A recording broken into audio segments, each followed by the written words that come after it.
Hey guys, we are live. This is Deepak Maurya from I2 VHU and computer science engineer.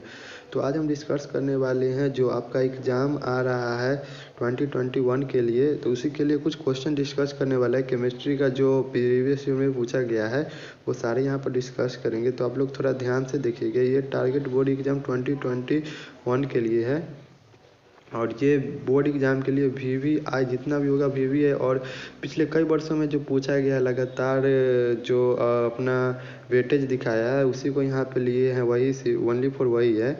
और आप लोग जो भी है इसको नोट कर लीजिए, अपना कॉपी पेन लेकर बैठिएगा। तो चलिए अब शुरू करते हैं। तो ये जो है ये P ब्लॉक का है, चैप्टर P ब्लॉक का लेक्चर 1 है, जिसको हम लोगों ने नाम दिया सब्जेक्टिव बोर्ड मिशन। समझे? अब आगे चलते देखिए आगे क्या है। और मेरा खुद का यूट्यूब चैनल है, ये खुद का यूट्यूब चैनल है। यही पे आप जो अभी वीडियो जो वॉच कर रहे हैं ये इसी पर कर रहे हैं, PCM टिप्स 227। तो जब भी आपको वीडियो की ज़रूरत होगा तो ये आप सर्च कर लीजिएगा, वहाँ पे आप मेरे प्लेलिस्ट में विजिट कीजिएगा, वहाँ पे आप सारे वीडियो मिल जाएगा फिर से। तो चलिए आपको हम पहले बता दिए कि ये प्रीवियस ईयर के लिए वेरी इंपॉर्टेंट क्वेश्चन है, प्रीवियस ईयर का है और सब्जेक्टिव बोर्ड मिशन है। और सब्जेक्टिव बोर्ड मिशन का सीरीज नंबर फर्स्ट है। तो फर्स्ट क्वेश्चन लेते हैं यहाँ पर। देखिए फर्स्ट क्वेश्चन यहाँ पे HF द्रव है जबकि HCl गैस है, क्यों? तो इसमें कुछ लॉजिक खास नहीं है, बस हाइड्रोजन बॉन्ड का कंसेप्ट। आप हाइड्रोजन बॉन्ड का कंसेप्ट जानते हैं तो आप ये सब भी जानते हैं। देखिए हम पहले बता देते हैं कि HF में जो है से हाइड्रोजन बंद पाया जाता है, जबकि HCl में हाइड्रोजन बंद नहीं पाया जाता। अब पूछिएगा सर हाइड्रोजन कौन कौन से एलिमेंट बनाता है? इसमें भी हाइड्रोजन है, इसमें भी हाइड्रोजन है, तो दोनों क्यों नहीं बनाता है? तो देखिए यही हम लोग गलतियाँ करते हैं कि हाइड्रोजन बंद जिसमें हाइड्रोजन होता है वो नहीं बनाते हैं। हाइड्रोजन के साथ अगर फ्लोरीन, ऑक्सीजन और नाइट्रोजन कनेक्टेड है तो ही वो हाइड्रोजन बंद शो करता है। हाइड्रोजन बंद होने के लिए हाइड्रोजन के साथ साथ फ्लोरीन, ऑक्सीजन और नाइट्रोजन तीनों में से कोई होना अनिवार्य है। तो देखिए यहाँ पे आप खुद से हम एक और क्वेश्चन देते हैं आपको। जैसे बताइए कि H2O जो है ये हाइड्रोजन बंद बनाता है कि नहीं? तो ये बनाता है, क्योंकि इसमें हम बताए थे आपको FON फोन से ट्रिक याद रखिएगा। हम लोगों के टाइम में हम इसी ट्रिक से याद करते, इसको हम फोन याद रखते थे। फोन से फ्लोरीन, ऑक्सीजन, नाइट्रोजन। तो यहाँ पे ऑक्सीजन है और हाइड्रोजन भी है, तो ये हाइड्रोजन बंद बनाएगा। तो इसी तरह कॉन्सेप्ट याद रखिएगा और जितना भी क्वेश्चन होगा इसी तरह से सॉल्व होते रहेगा। तो चलिए नेक्स्ट क्वेश्चन पे। और ये देखिए ये 2018 में पूछा गया और इस बार भी पूछने का प्रोबेबिलिटी हाई से ऑब्जेक्टिव में हर बार पूछ ही लेता है। सॉरी देखिए सेकंड क्वेश्चन है, रेडॉन की खोज किसने की थी? इसका किस रोग के उपचार में उपयोग किया जाता है?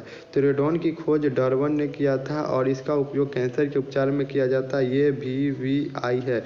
ये कई बार पूछा गया, 2010 में, 12 में, 17 में, तीनों ईयर पूछा गया। इस बार में 2021 में भी पूछने का प्रोबेबिलिटी बहुत हाई है। तो आप लोग इसे नोट कर लीजिएगा और ध्यान दीजिएगा थोड़ा इस क्वेश्चन पे।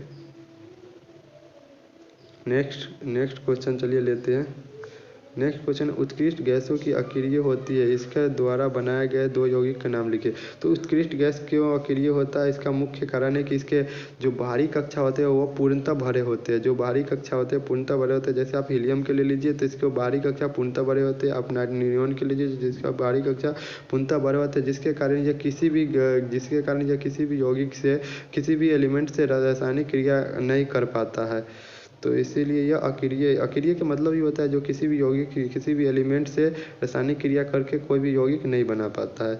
तो जो अपवाद में जो यौगिक बनाता है उसका नाम है W। जो अपवाद में जो यौगिक बनता है, अपवाद में बनता है बहुत हाई टेम्परेचर और बहुत सारा क्रिया करने के बाद जो बनता है WHE2 और A आर्गन है, ये IHE6H2O।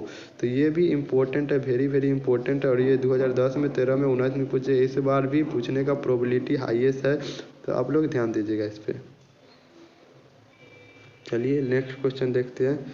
तो नेक्स्ट क्वेश्चन यहाँ पर देखिए, धातु कर्म किसे कहते हैं? ये मेटोलॉजी का है, ये P ब्लॉक का नहीं है। तो अयस्क की अशुद्धियों के निष्कर्ष एवं शुद्धिकरण प्रक्रिया को धातु कर्म कर लेते हैं। जो अयस्क होता है, जो अयस्क किसको कहते हैं? जो पृथ्वी के अंदर से जो निकलता है खनिज जो निकलता है उसमें कोई एक मुख्य अयस्क होता है, कोई मुख्य अयस्क होता है। जैसे आपको हम बता दें, पृथ्वी के अंदर से जो बहुत सारा मेटल निकलता है वो अशुद्धि, उसमें बहुत सारा अशुद्धि रहता है, वो प्योर नहीं रहता। उसमें सल्फर का मात्रा मिला रहेगा, सॉरी फ्लोरीन लिखे, सल्फर का मात्रा मिला रहेगा, फास्फोरस का मिला रहेगा, बहुत सारा मेटल अशुद्धि इंक्लूड रहता है। तो उसको माने उससे अलग करने की प्रक्रिया जो होता है वही धातु कर्म कहते हैं। अयस्कों से धातु का निष्कर्षण एवं शुद्धिकरण की प्रक्रिया को धातु कर्म कहलाती है। तो यहीं पर ज़्यादा और धातु क्रम से आप ये भी समझ सकते हैं अयस्क कितने भी मेटल है, मेटल का अयस्क पूछा जाता है। जैसे आप पर एल्युमिनियम का हो गया बॉक्साइट, हो गया एल्युमिनियम का, ये सब बॉक्साइट मुख्य अयस्क होता है, जिससे बॉक्साइट एल्युमिनियम का अयस्क का मतलब है जिससे एल्युमिनियम जब निकला पृथ्वी के अंदर से तो बहुत सारा के रूप में रहता है। जैसे एल्युमिनियम होता है प्योर एल्युमिनियम के रूप में नहीं पाया जाता है, वो पाया जाता है कार्बन के रूप में, कार्बन मोनोऑक्साइड के रूप में, सल्फर के रूप में, तो जिससे निकालने में आसानी होता है, जिससे एल्युमिनियम निकालने में आसानी होता है उसी को उसका अयस्क कहते हैं। समझ गए होंगे। तो एल्युमिनियम को होता है बॉक्साइट मुख्य अयस्क होता है जिससे आसानी से निकल जाता है। लोहा का होता है मैग्नेटाइट, इसका फार्मूला आता है Fe2O4, Fe3O4 होता है मैग्नेटाइट, जिससे निकालने में ये आसानी होता है। इससे ये अयस्क है लोहा का, आयरन का। तो चलिए ज़्यादा टाइम नहीं लेते, यहाँ पर वीडियो को क्लोज करते हैं और नेक्स्ट से आप सब ध्यान दीजिएगा थोड़ा, और ये सारे कॉन्सेप्ट याद रखिएगा और मेरे यूट्यूब चैनल जो इसको सब्सक्राइब कर दीजिएगा। अब यहीं पे आपको जितना भी बोर्ड एग्जाम के लिए इम्पोर्टेंट नोटिस होगा यहीं से आपको मिला करेगा। तो जय हिंद, जय भारत। चलिए।